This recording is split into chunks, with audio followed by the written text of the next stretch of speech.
Shalom, selamat malam Bapak Ibu Saudara yang dikasihi Tuhan Yesus Kristus. Selamat kita berjumpa kembali dalam renungan pada malam hari ini.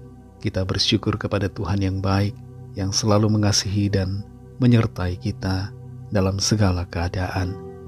Sebelum kita mendengarkan renungan firman Tuhan, mari kita berdoa.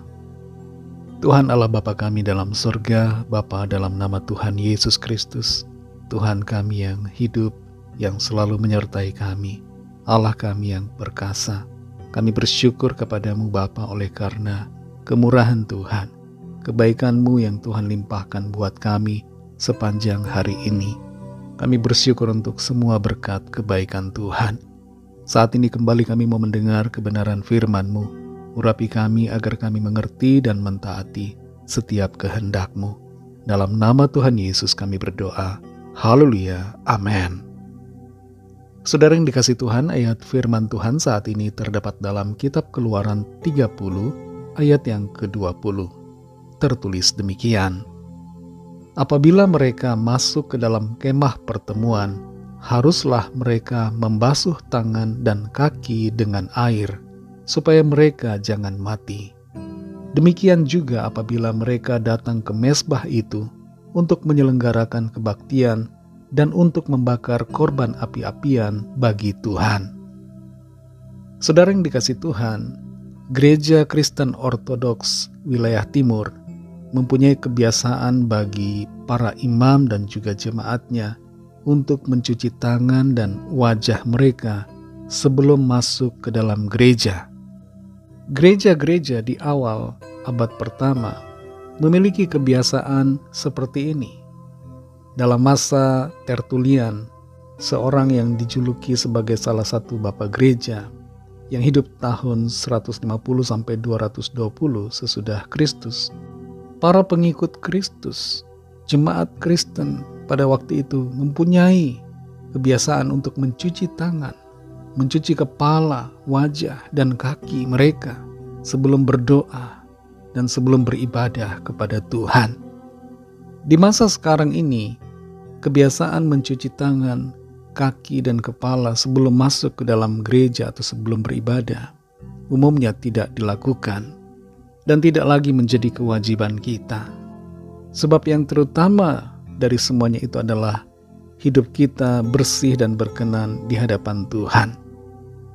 Kita perhatikan dalam Keluaran 30 ayat 20 ini, apabila mereka masuk ke dalam kemah pertemuan, haruslah mereka membasuh tangan dan kaki dengan air, supaya mereka jangan mati. Demikian juga apabila mereka datang ke mezbah itu untuk menyelenggarakan kebaktian dan untuk membakar korban api-apian bagi Tuhan.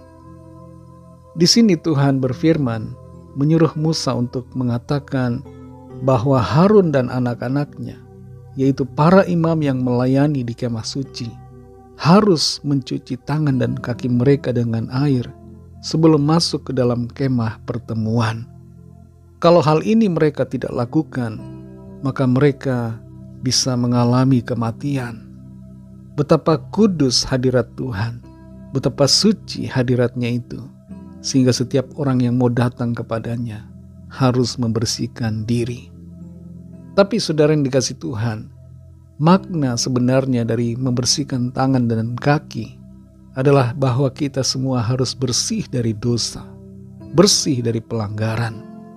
Untuk apa kita mencuci tangan dan kaki kalau kita hidup dalam dosa dan ketidakbenaran, hidup dalam hawa nafsu dosa yang tidak berkenan kepada Tuhan?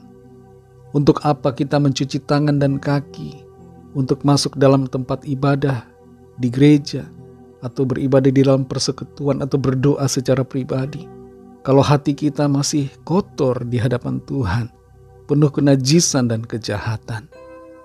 Dalam Yeremia 4 ayat 14 dikatakan, bersihkanlah hatimu dari kejahatan, hai Yerusalem, supaya engkau diselamatkan. Berapa lama lagi tinggal di dalam hatimu rancangan-rancangan kedurjanaanmu? Tuhan mau kita punya hati yang bersih, dan Tuhan mau agar kita mengikuti kehendak-Nya. Dalam Roma 8 ayat 13 dikatakan, sebab jika kamu hidup menurut daging, kamu akan mati. Tetapi jika oleh Roh kamu mematikan perbuatan-perbuatan tubuhmu, kamu akan hidup.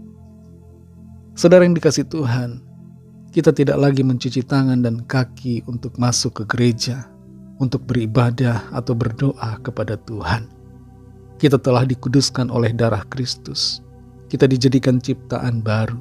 Kita dibenarkan. Hati kita disucikan. Tapi seiring dengan itu, mari kita menjaga hidup kita, menjaga perbuatan kita, perkataan kita, apa yang dilakukan tangan kita, langkah kaki kita, agar semuanya itu menyenangkan hati Tuhan, dan kita bersih dari segala dosa dan pelanggaran. Kasih karunia Tuhan akan menolong kita, Roh Kudus akan memampukan kita. Mari kita berdoa. Terima kasih Tuhan Yesus, kami mengucap syukur untuk firman-Mu yang sudah kami dengar pada saat ini, yang mengajar kami untuk menjaga hidup kami. Seiring dengan apa yang Tuhan sudah kerjakan, Tuhan sudah menyucikan kami dari segala dosa dan pelanggaran. Tuhan sudah membenarkan kami, menjadikan kami ciptaan baru. Dan itu sebabnya kerinduan-Mu Tuhan kami sadari, agar kami hidup selalu dalam kebenaran, menanggalkan setiap perbuatan dosa. Tangan dan kaki kami bersih dari segala kejahatan. Hati kami murni di hadapan Tuhan. Tolong kami Tuhan, kuduskan kami, agar kami selalu layak di hadapan-Mu. Terima kasih untuk firman-Mu. Pimpin kami selalu Roh Kudus, agar hidup kami senantiasa ada dalam jalan kebenaran-Mu. Malam ini kembali kami akan beristirahat. Kami mohon berkat perlindungan-Mu Tuhan atas kami. Lingkupi kami dengan kasih-Mu, naungi kami dengan kuasa-Mu. Kami berdoa bagi yang sakit dan yang sedang dalam pergumulan. Jamah ya Tuhan, lawat setiap kami. Nyatakan kuasa, kesembuhan, kelepasan, pemulihan, pertolongan-Mu yang ajaib bagi kami. Kami percaya kami alami pertolongan Tuhan, dan kami alami mujizat-Mu dalam hidup kami. Berkatilah bangsa kami Indonesia dan juga semua bangsa di dunia ini. Berikan keamanan, kedamaian dan kesejahteraan, dan lawatlah setiap orang dari segala bangsa, supaya mereka percaya kepadamu dan menerima anugerah keselamatan. Ampunilah kami akan dosa kesalahan kami, seperti kami juga mengampuni orang yang bersalah kepada kami. Dan pimpinlah kami Tuhan menjadi sempurna seperti rancangan-Mu. Dalam nama Tuhan Yesus Kristus, Tuhan dan Juru Selamat kami, Allah kami yang hidup, Allah yang Maha Kuasa, Bapa yang kekal, kami sudah berdoa dan mengucap syukur. Haleluya. Terimalah berkat Tuhan. Tuhan memberkati engkau dan melindungi engkau. Tuhan menyinari engkau dengan wajah-Nya dan memberikan kasih karunia. Tuhan menghadapkan wajah-Nya kepadamu dan memberikan damai sejahtera. Berkat dan anugerah Bapa Sorgawi, kasih karunia dari Tuhan Yesus Kristus, dalam persekutuan dengan Roh Kudus, menyertai kita semua, sekarang ini dan sampai Maranatha Tuhan Yesus datang kembali, dan bahkan sampai selama-lamanya. Dalam berkat nama Tuhan Yesus Kristus, haleluya, amin. Puji Tuhan, saudara yang dikasihi Tuhan, saya percaya firman Tuhan menjadi berkat dan kekuatan buat saudara semua, dan Roh Kudus akan menolong saudara untuk lebih lagi memahami kebenaran firman Tuhan dan hidup selalu dalam kemenangan. Tuhan Yesus memberkati saudara semua.